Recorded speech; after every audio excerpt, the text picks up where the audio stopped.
네, 오늘 하나님께서 우리에게 주시는 하나님의 말씀은 누가복음 24장 13절에서 35절까지의 말씀입니다.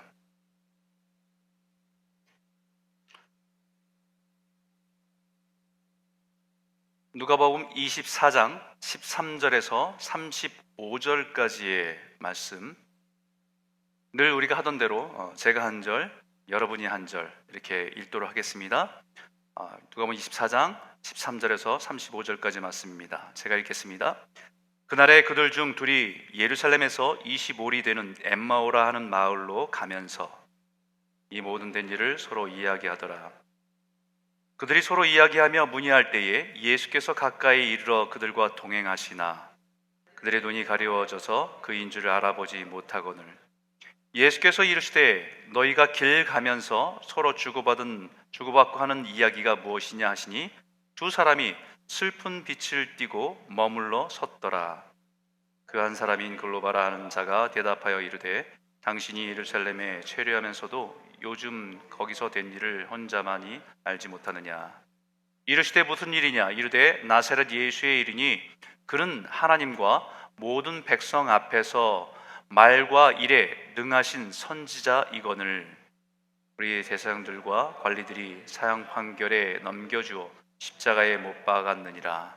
우린 이 사람이 이스라엘을 속량할 자라고 바랐노라. 이뿐 아니라 이 일이 일어난 지가 사흘째요.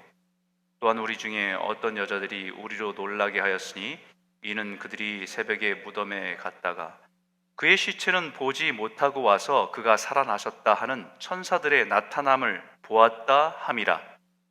또 우리와 함께한 자 중에 두어 사람이 무덤에 가 과연 여자들이 말한 바와 같음을 보았으나 예수는 보지 못하였느니라 하거늘 이르시되 미련하고 선자들이 말한 모든 것을 마음에 더디 믿는 자들이여 그리스도가 이런 고난을 받고 자기의 영광에 들어가야 할 것이 아니냐 하시고 이에 모세와 모든 선자의 글로 시작하여 모든 성경에 쓴 바 자기에 관한 것을 자세히 설명하시니라. 그들이 가는 마을에 가까이 가매 예수는 더 가려 하는 것 같이 하시니 그들이 강권하여 이르되 우리와 함께 유하사이다. 때가 저물어가고 날이 이미 기울었나이다 하니 이에 그들과 함께 유하러 들어가시니라. 그들과 함께 음식 잡수실 때에 떡을 가지사 축사하시고 떼어 그들에게 주시니 그들의 눈이 밝아져 그인 줄 알아보더니 예수는 그들에게 보이지 아니하시는지라. 그들이 서로 말하되 길에서 우리에게 말씀하시고 우리에게 성경을 풀어주실 때에 우리 속에서 마음이 뜨겁지 아니하더냐 하고 곧 그때로 일어나 예루살렘에 돌아가 보니 11 제자 및 그들과 함께한 자들이 모여 있어 말하기를 주께서 과연 살아나시고 시몬에게 보이셨다 하는지라. 같이 읽겠습니다. 두 사람도 길에서 된 일과 예수께서 떡을 떼심으로 자기들에게 알려지신 것을 말하더라. 아멘. 할렐루야. 아멘. 우리 다시 한번 우리 옆에 분들한테 다시 한번 우리 기쁨의 소식을 알렸으면 좋겠습니다. 우리 주님 죽음을 이기시고 부활하셨습니다. 우리 가족들과 함께 인사하길 바랍니다. 우리 주님 부활하셨습니다. 우리 주님 승리하셨습니다. 우리 주님의 우리에게 산소망 되십니다. 우리 주님이 우리에게 산소망 되십니다. 여러분, 예수님의 부활의 능력이 오늘 우리의 모든 상황을 이기는 소망이 될 줄 믿습니다. 예수님의 부활의 능력이 코로나 바이러스의 두려움을 넘어서 평안의 위로가 되시기를 주님의 이름으로 축원합니다. 그런데 여러분, 이 예수님의 부활을 아는 것만으로는 아무 능력이 없습니다. 예수님의 부활의 소문을 들은 것만으로도 아무런 능력이 없습니다. 여기 오늘 성경에 나오는 엠마오로 가는 두 제자를 생각해 보시기 바랍니다. 예수님의 제자입니다. 예수님의 가르침을 가장 많이 들었던 사람들이고 수없이 들었던 사람들입니다. 이 마을에서 저 마을로 다니면서 예수님께서 하나님 나라의 복음을 선포하시고 가르치시고 전하셨던 그 가운데 있었던 사람들입니다.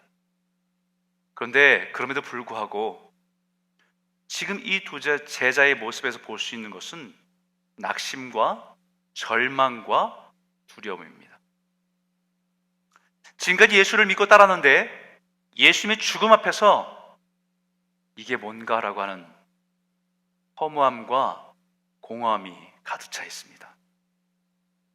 그들의 삶에 예수님의 부활은 아무런 능력이 되지 못하고 있다는 것을 우리는 보게 됩니다. 이 모습을 보면서 사도 바울의 말씀이 기억이 납니다. 그리스도께서 만일 다시 살아나지 못하였다고 한다면 우리가 전하는 것도 헛것이요 또 너희 믿음도 헛것이며 그리스도께서 다시 살아난 일이 없으면 너희 믿음도 헛되고 너희가 여전히 죄 가운데 있을 것이요. 만약 예수님이 이 땅에 오시기만 하시고 십자가의 죽으심으로만 끝났다고 한다면 우리의 믿음은 헛것입니다. 예수님이 이 땅에서 아무리 아름다운 인생을 살았어도, 아무리 수많은 사람들을 돌보고 치료하고 기적을 행하셨어도 부활이 없다고 한다면 허무해질 겁니다. 공허해집니다. 그런데 가만 생각해 보면 우리도 그럴 수 있겠다라는 생각을 해보게 됩니다. 우리가 부활절이면 매년마다 맞이하게 되었죠. 부활절이면 교회에 나아가서 받게 되는 계란을 헤아려 보면 수없을 겁니다. 몇 판 될 겁니다. 그죠? 엄청납니다. 성가대로, 부활절 때 성가대로 칸타타로 불렀던 찬양들, 한 번 부른 것이 아니라 수없이 연습하면서 반복했던 그 찬양들만 헤아려 봐도 아마 수백, 수천 번 정도 되지 않을까 싶어요. 그럼에도 불구하고 우리가 오늘 살아가는 우리 삶에 아무 능력이 되지 못할 수도 있겠다라는 생각을 해보게 됩니다. 지금 우리의 상황은 코로나 바이러스로 인해서 여러 가지 불안한 상황과 염려, 두려움에 눌려서 부활의 능력을 잃어버린 채 살아가는 모습일 수도 있겠다라는 생각을 해보게 됩니다. 그래서 오늘 이 부활절은 우리들에게 굉장히 특별합니다. 늘 일상처럼 반복처럼 다가왔던 행사처럼 다가왔던 부활절이 아니라 정말 부활의 능력, 부활의 소망, 그것을 바라보면서 예배하는 귀한 기회입니다. 오늘 예배를 통해서 이 부활의 아침에 우리 안에 있는 부활의 능력이 살아나 오늘을 믿음으로 살아가는 저와 여러분 되시길 주의 이름으로 축원합니다. 첫 번째는요, 이 말씀을 여러분 같이 나누고 싶어요. 첫 번째 주제는 이겁니다. 부활의 능력은 온전한 믿음으로 다시 일어서게 합니다. 오늘 성경은 두 제자의 모습을 통해서 부활의 믿음이 없으면 예수를 알고 믿는 믿음이 얼마나 허무한지를 말하고 싶은 겁니다. 그들은 예수에 대해서 분명히 잘 알고 있다고 말합니다. 19절에 보니까 이렇게 말하죠. 같이 한번 읽어볼까요? 19절 20절에 있는 말씀입니다. 함께 읽겠습니다. 시작. 이르시되 무슨 일이냐 이르되 나사렛 예수의 일이니 그는 하나님과 모든 백성 앞에서 말과 일에 능하신 선지자이거늘 우리 대제사장들과 관리들이 사형 판결에 넘겨주어 십자가에 못 박았느니라. 여러분, 이 제자들이 예수님을 모르는 거 아닙니다. 예수님에 대해서 너무 잘 알고 있습니다. 그분의 가르침이 얼마나 탁월한지조차 이들은 느끼고 깨달았습니다. 바리새인들 앞에서 결코 이분의 말씀이 기가 눌린 적이 없습니다. 예수님이 궁지에 빠뜨리려고 이들은 음모를 하고 난처한 질문을 할 때마다 예수님께서는 하나님의 지혜를 가지고 정말 생각할 수 없는 지혜를 가지고 대답해서 그들을 쩔쩔매게 했던 일들이 한두 번이 아닙니다. 그것뿐만입니까? 예수님께서 얼마나 놀라운 일들을 많이 행하셨습니까? 정말 눈뜨고도 믿기 어려운 기적들을 눈앞에서 이루어지는 것을 보았습니다. 정말 이들이 고백하는 것처럼 정말 이분은 대단한 분이십니다. 이들이 고백한 것은 하나님께서 우리에게 보내주신 선지자와 같은 분이었다라고 고백하고 있습니다. 이 고백이 이 제자들의 믿음의 현 주소입니다. 그러나 그분이 십자가에 못 박혀 죽었다는 그 사실에 그를 믿었던 모든 믿음이 무너져 버립니다. 지금까지 그를 지지하고 따랐던 모든 믿음이 한순간에 예수님의 죽음이라는 그 현실 앞에 공허해져 버렸습니다. 그렇게 흠모하고 존경하던 분이 죽었다는 소식에 슬픔에 빠져서 이제는 예루살렘을 떠나고 싶은 겁니다. 이들의 고백 속에 후회와 실망 그리고 두려움이 깊이 담겨져 있습니다. 왜 그렇습니까? 21절에 그 이유를 이렇게 하죠. 우리는 이 사람이 이스라엘을 속량할 자라고 바라노라. 이뿐 아니라 이 일이 일어난 지가 사흘째요. 여기에 사용된 속량하다란 말은 위트로라는 말입니다. 이것은 영적으로 구속한다는 의미가 아니라 정치적인 의미의 해방입니다. 예수님을 따라다니면서 예수님의 놀라운 일들을 보면서 예수님의 특별한 가르침을 보면서 이들이 기대했던 것은 로마로부터 우리를 해방시켜 줄 뿐이라는 기대입니다. 그런데 로마로부터 해방시켜 줄 뿐이라고 기대했었는데 한낱 로마 병사 앞에서 십자가에 처참하게 죽는 것을 보았습니다. 그 순간 예수님을 향해 가지고 있던 모든 소망과 기대가 죽음이라는 현실 앞에서 무참히 깨어지고 만 것입니다. 실망과 그분을 지금까지 따랐던 후회, 그리고 존경하고 사랑했던 분의 죽음 앞에서 슬픔이란 복잡한 감정을 가지고 예루살렘을 떠나고 있습니다. 여러분, 예수님은 병든 자를 치료해 주신 분이죠. 예수님은 가난한 자들을 만족해 하실 수 있는 분입니다. 예수님은 고통받는 자를 위로하시는 분입니다.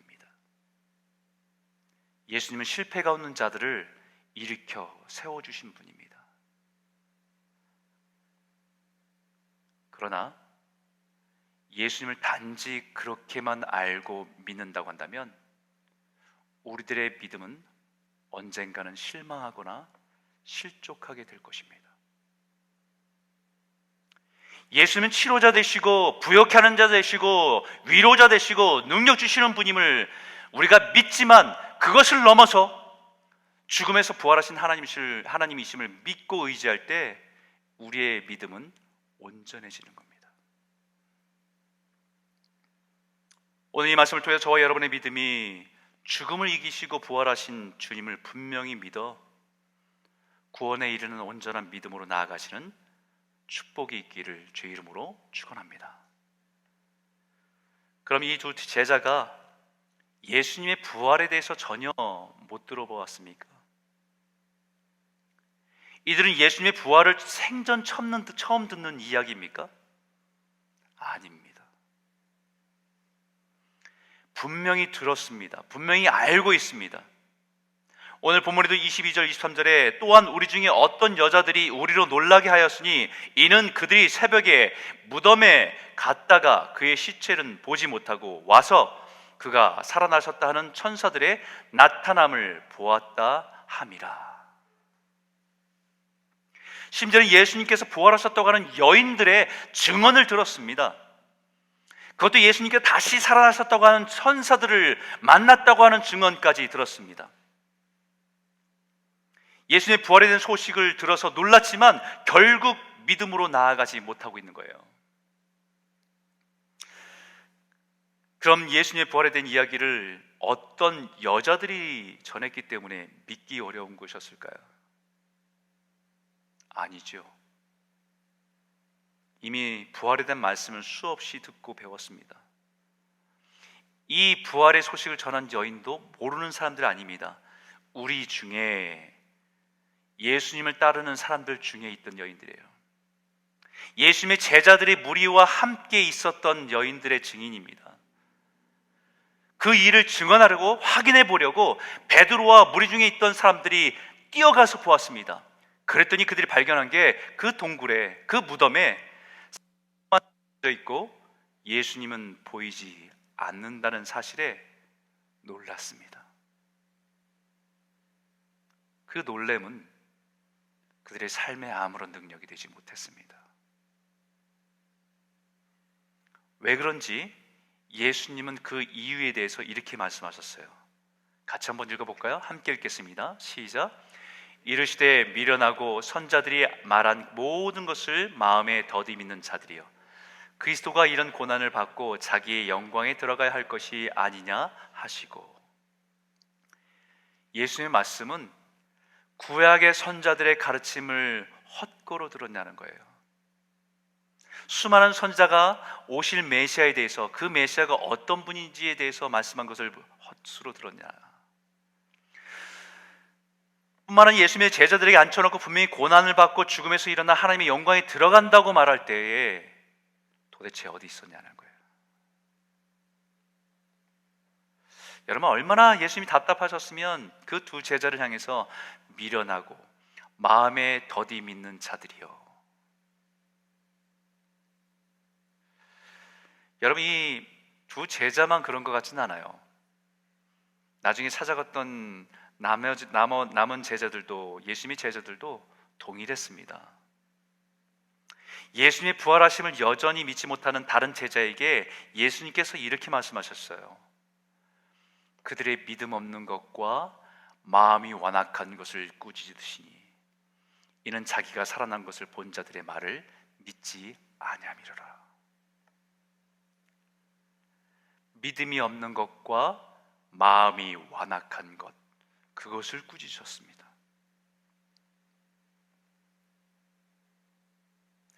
여러분, 진짜 제자들이 믿음이 없었을까요?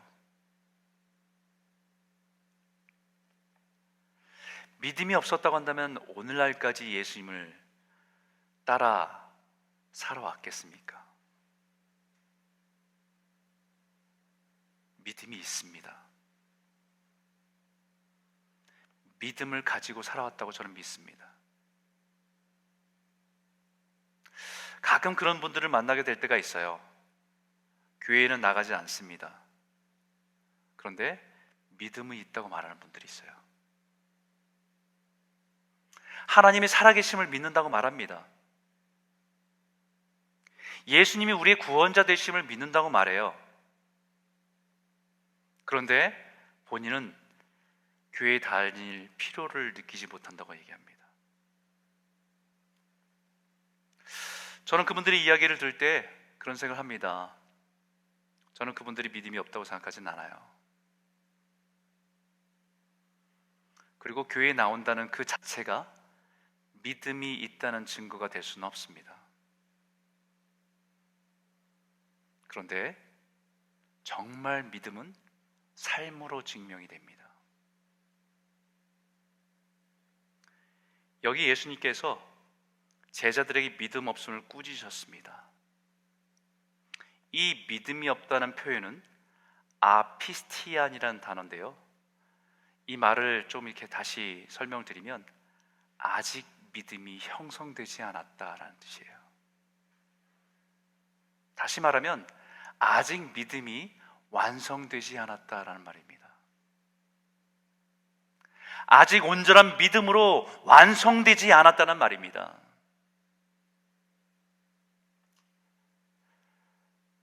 믿음으로 시작했지만, 잘하고 있지만, 열매가 마치 자라고 있는 거지만 이것이 완전한 열매로 완성되지 않았다는 거예요.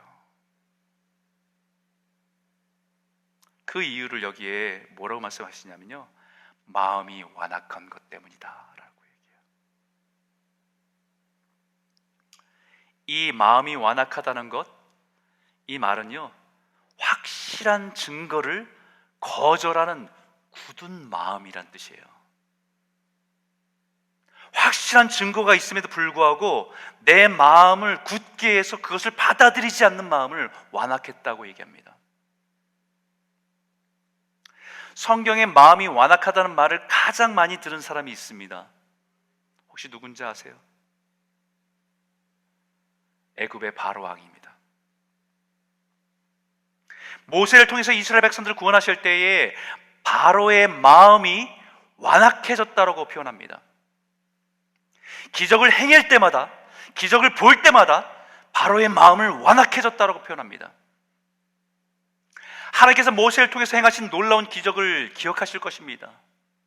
나일강을 피로 물들게 하고 온갖 개구리, 이 파리로 괴로움을 당하고 전염병으로 가축들이 떼죽음을 당하고 사람들에게는 악한 피부병이 생기게 하고 하늘에서는 우박이 떨어져서 그들의 모든 농작물들이 다 파괴되어지고 그 남은 것마저도 메뚜기떼로 모든 농작물이 초토화가 되고 거기다가 태양이 힘을 잃어 온 땅이 어둠이 가득할 때까지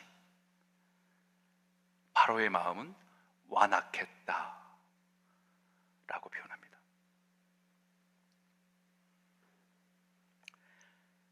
완악하다는 말은 하나님이 아닌 다른 것들로 내 마음을 두고 그것을 강하게 붙들고 있는 모습이 완악했다는 말이에요. 분명한 하나님의 역사를 보았고 하나님의 메시지를 들었음에도 불구하고 그 마음에 잡고 있는 그것을 놓지 않으려고 더 힘을 주고 붙들고 있는 모습이 완악했다는 말입니다. 쉽게 얘기하면요, 우리들이 아이들을 키울 때가 있지 않습니까?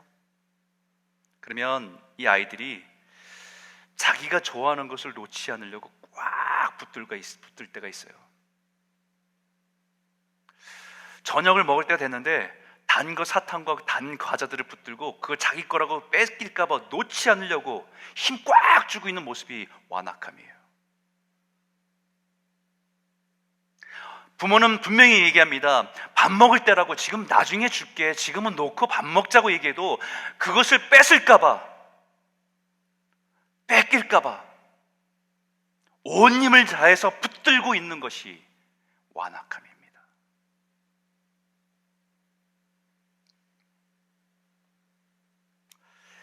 예수님께서 당시 사람들을 향해서 동일한 말씀을 하셨어요.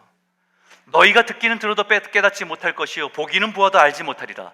이 백성들이 마음이 완악해져서 그 귀는 듣기에 둔하고 눈은 감았으니 이는 눈으로 보고 귀로 듣고 마음으로 깨달아 돌이켜 내게 고침을 받을까 두려워함이라 하였느니라.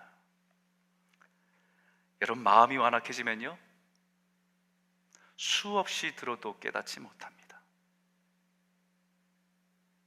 엄청난 기적을 보아도 알지 못합니다. 그 이유가 마음이 완악해져서요. 바로는 자신의 권력과 힘을 끝까지 놓지 않으려고 붙들었습니다. 그것이 얼마나 하나님 앞에서 무기력한 것인지를 보면서도 알면서도 끝까지 포기하지 않으려고 붙들려고 했던 마음이 완악함입니다. 이스라엘 백성들도 마찬가지입니다. 자신이 의지하려고 했던 것들을 포기하지 않고 끝까지 붙들었습니다. 그들의 마음에 붙들고 있는 것을 놓지 않으려고 힘을 주면 줄수록 더 딱딱해지는 그들의 마음이 완악함이었습니다.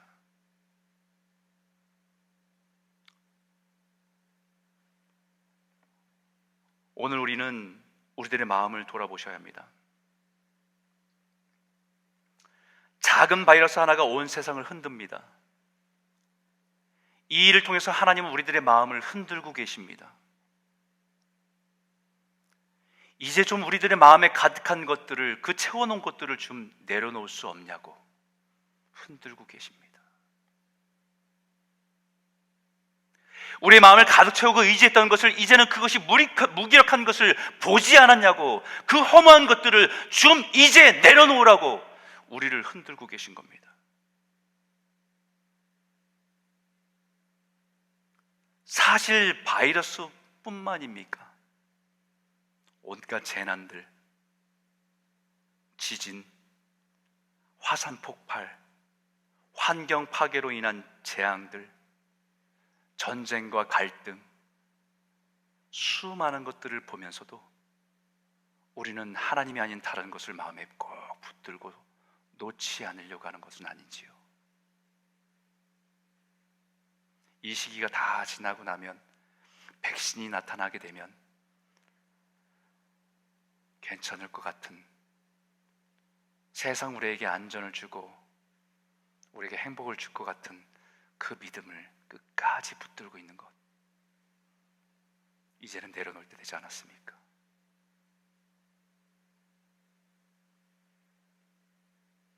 잠언에 우리에게 분명히 말합니다. 이 말씀 한번 읽어볼까요? 함께 읽겠습니다. 항상 경외하는 자는 복되거니와 마음을 완악케 하는 자는 재앙에 빠지리라. 여러분, 우리 믿음이 살아있고 생명이 있는 믿음인지 고난을 만나보면 그 실체가 드러납니다. 두 제자처럼 부활하신 주님이 곁에 계심에도 불구하고 알지 못하고 슬픔과 절망과 후회에 빠져 있는 것과 마찬가지입니다. 부활하신 주님을 믿는 믿음이 아니라 내 절망과 함께 주님도 죽으신 거지요. 내 실패와 함께 내가 믿는 주님도 실패한 것입니다.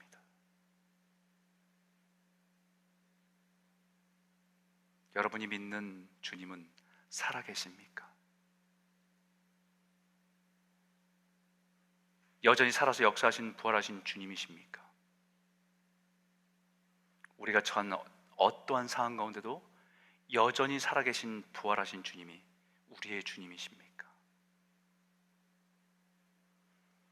그 부활의 주님이 우리의 믿음이요 소망이 되셔서 모든 고통과 상황 속에 넉넉히 이기고 승리하시는 온전한 복된 성도들이 다 되시기를 주의 이름으로 축원합니다. 두 번째 말씀은 이겁니다. 한번 따라 읽어볼까요? 부활의 능력은 말씀으로 마음을 뜨겁게 회복시킵니다.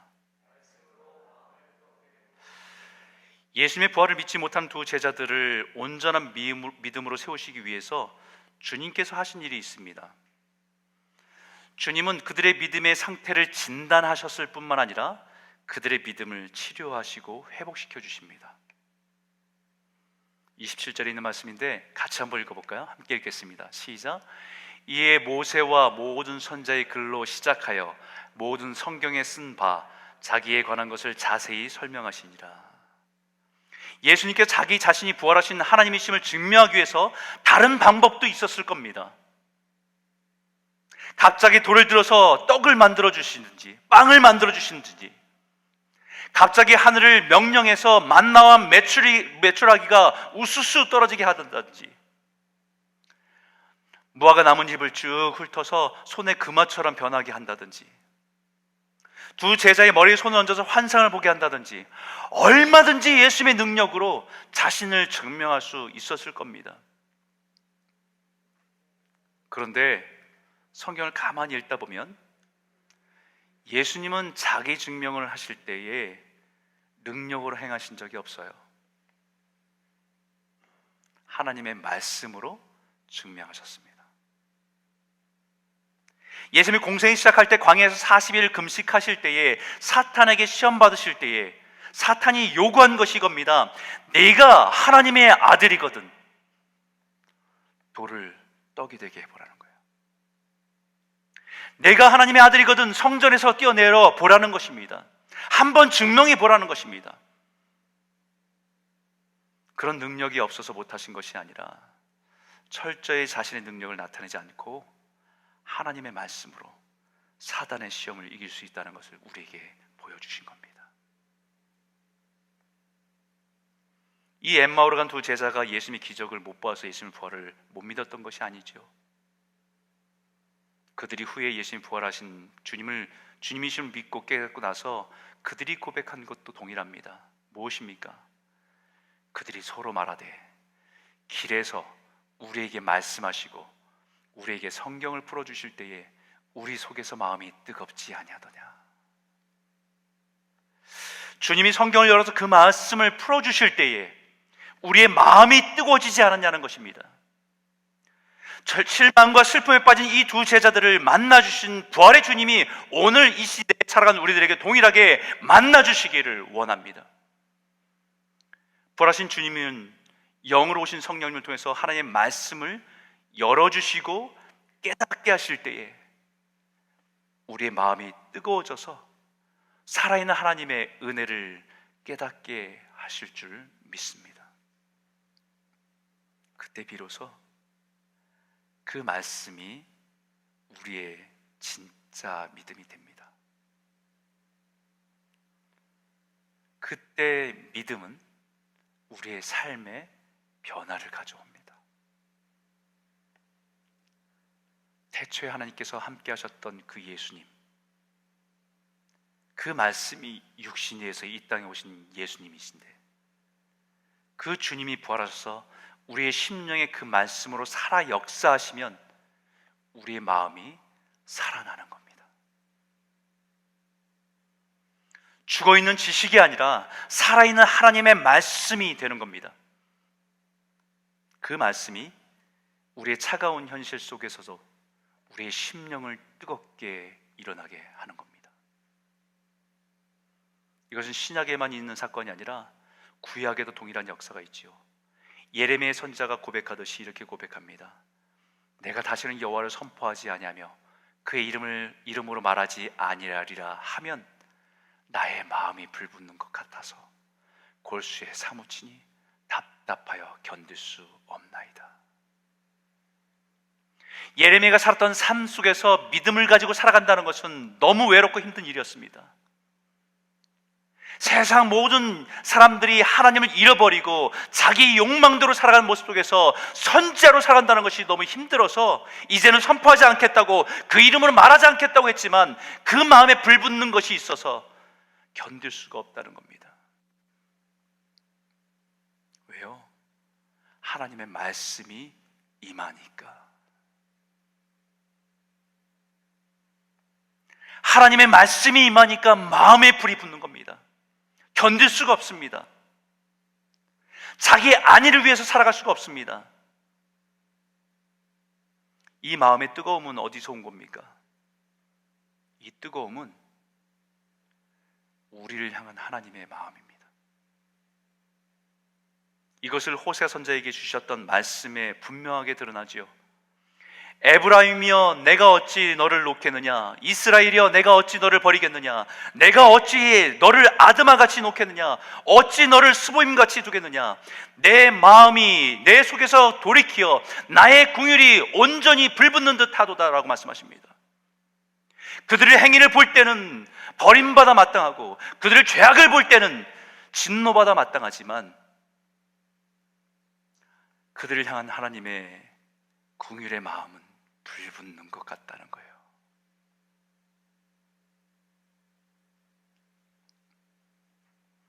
그 불은 하나님께서 우리를 향한 불이었습니다.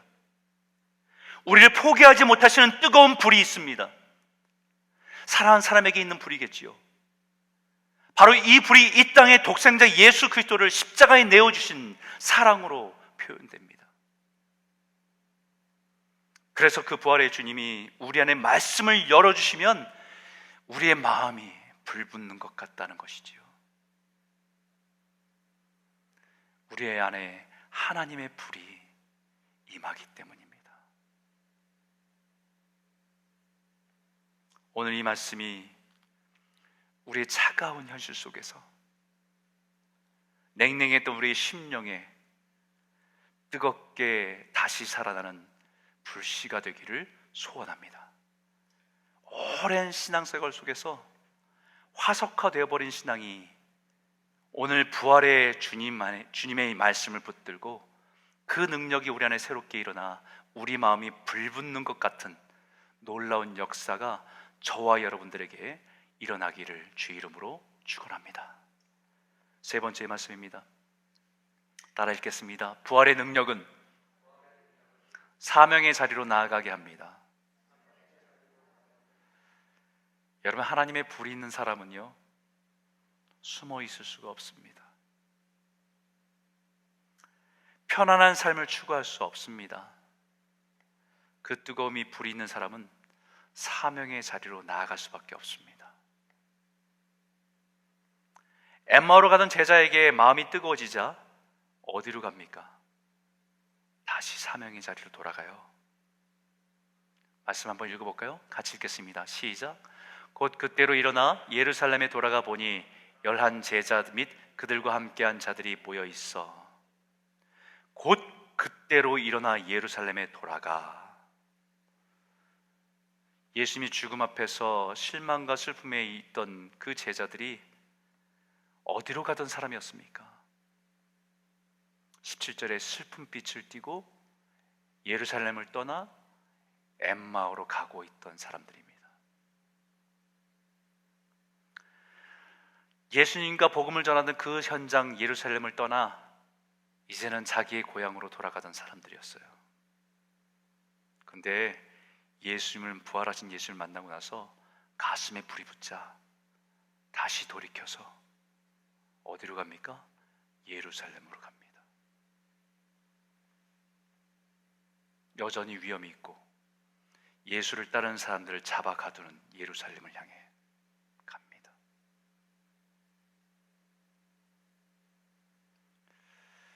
그리고 돌아가 부활의 증인으로 변화되어서 살아가게 됩니다. 말하기를 주께서 과연 살아나시고 시몬에게 보이셨다는지라. 두 사람도 길에서 된 일과 예수께서 떡을 떼심으로 자기들에게 알려지신 것을 말하더라.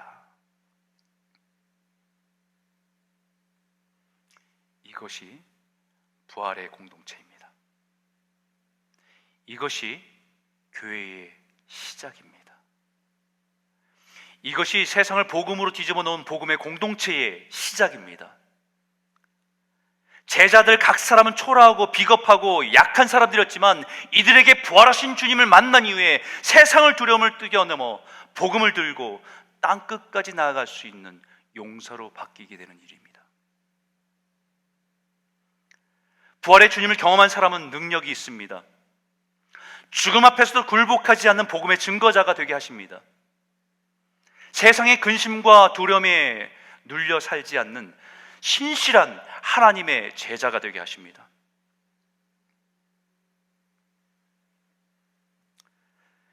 유세비우스라고 하는 3세기 역사학자가 있습니다. 그 역사학자는 로마 제국 안에 일어났던 역사와 그 당시에 사람들이 일어났던 그 역사들을 기록하고 있는데, 그 당시에도 로마 제국 안에 퍼지고 있던 전염병에 대한 기록이 있습니다. 그리고 그 당시에 기독교인이었던 초대교회 성도들의 이야기를 기록하고 있습니다. 그대로 제가 인용을 하겠습니다. 큰 사랑과 형제를 발휘해 자기 목숨을 아끼지 않고 서로를 의지하며 끊임없이 병자를 돌보았고, 그들과 함께 지극히 기분 좋게 세상을 떠났습니다. 그들은 성도들의 시신을 맨손으로 품에 안아다가 눈을 깨끗이 씻어주고 입을 닫아주었으며, 그들을 어깨에 지고 가서 사지를 가다듬고 포옹했고, 그들을 단정히 씻기고 수의를 입혔습니다. 그리고 곧 자기 자신들도 같은 의식을 제공받게 되었습니다. 그러나 이교도들은 이와 반대로 했습니다. 그들은 병들어 앓기 시작한 사람들을 쫓아냈으며 사랑한 친구들을 멀리했습니다. 그들은 아직 숨이 끊어지지 않은 사람들을 길에 내다 버렸고 죽은 자들을 매장해 주지도 않았습니다. 그들은 어떻게 해서든지 죽음을 피하려고 했습니다. 그러나 아무리 예방하고 조심해도 그것을 피할 수는 없었습니다.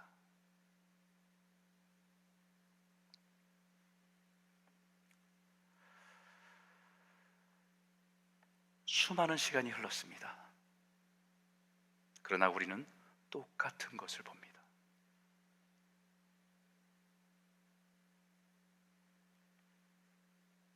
우한의 바이러스가 터졌을 때 정직하게 그 일을 알렸던 이 월량이라고 하는 의사를 다 기억하실 겁니다. 이 사람은 중국의 신실한 기독교인이에요. 확진받고 치료받는 그 상황 속에서 빨리 치료되고 회복되어서 일선에서 환자를 돌보고 싶다고 고백한 사람입니다.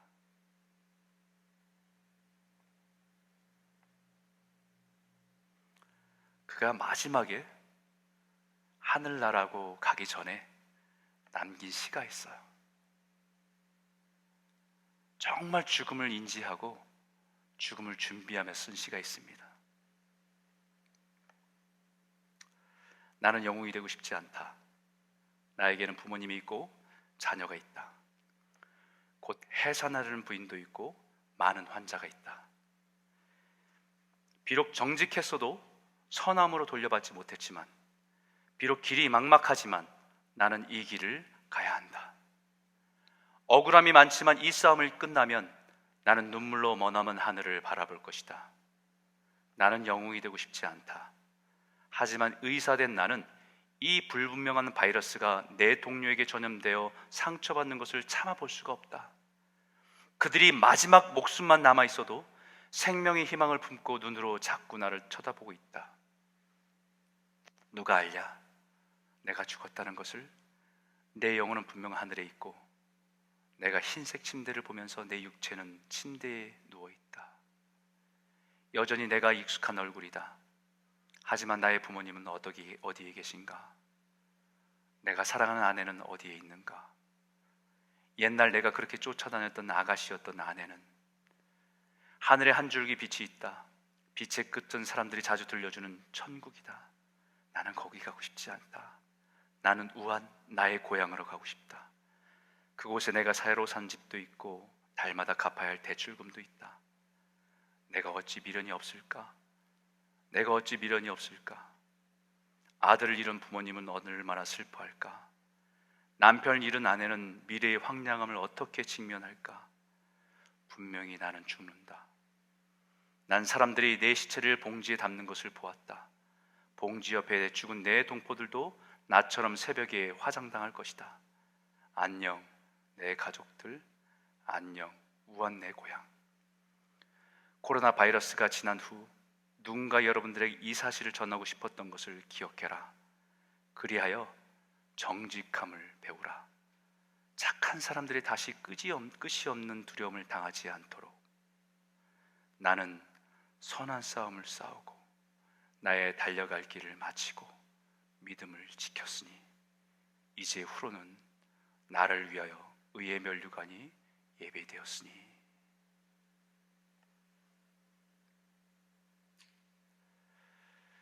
죽음이란 현실 앞에서 다른 삶의 모습으로 살 수 있었던 것은 부활에 대한 믿음과 소망, 그리고 부활에 대한 능력이 있기 때문입니다. 오늘날 코로나 바이러스로 우리의 모든 삶이 흔들리고 두려움과 죽음의 공포가 강력하게 역사하는 이때에 부활의 능력으로 죽음을 넘어 사명의 자리로 나아갈 수 있는 삶의 능력이 저와 여러분들에게 임하기를 주의 이름으로 축원합니다. 오늘 부활절을 기념하면서 부활절이 매년 반복되는 절기가 아니라 우리의 삶의 생명이 되고 소망이 되는 진정한 부활의 신앙으로, 그리고 오늘 그 부활의 능력으로 살아내는 저와 여러분 모두가 되시길 주의 이름으로 축원합니다.